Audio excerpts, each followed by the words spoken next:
Nous sommes ici au 24 heures du Mans en compagnie de Richard Turr de Ligier avec cette voiture. Alors, elle a un nom technique, vous allez nous le rappeler,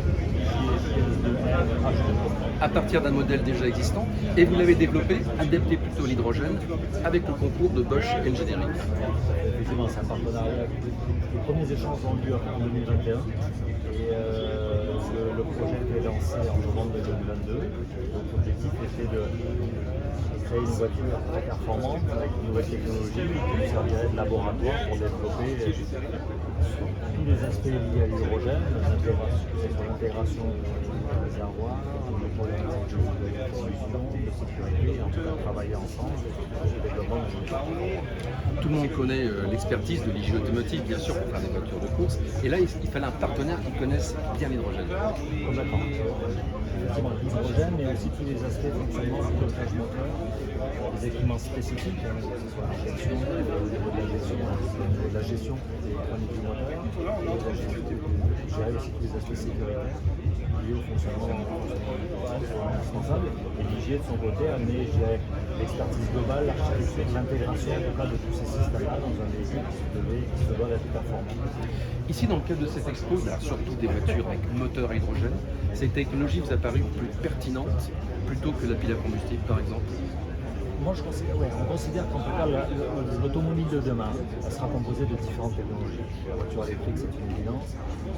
Électrique avec ou sans pile à hydrogène,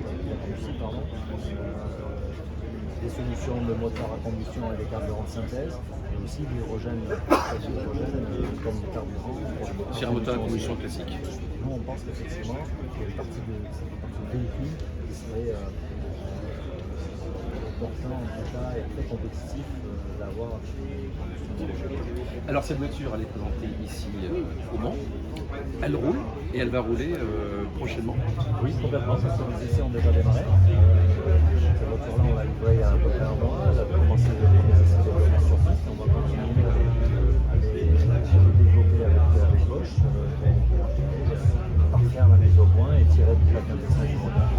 L'idée, c'est de participer après à des compétitions où l'hydrogène, justement, serait admis, autorisé. Effectivement, l'idée, c'est en tout cas de préparer l'avenir. Et l'avenir, il peut se décliner en différentes versions. Ça peut être déjà accompagner des constructeurs, d'autres constructeurs automobiles dans le développement de cette technologie-là, en partenariat avec Bosch, et aussi écrire les futures agences automobiles, c'est-à-dire amener des solutions vertueuses pour la compétition auto, en gardant, je dirais, la noblesse, le charme d'un moteur à combustion avec les sensations que ça peut procurer. C'est très important, je pense, en termes de sport automobile. Ligier Automotive, un constructeur, un fabricant qui s'intéresse à l'hydrogène. Merci Richard Turr pour ce petit moment, ici, depuis les 24 heures du Mans.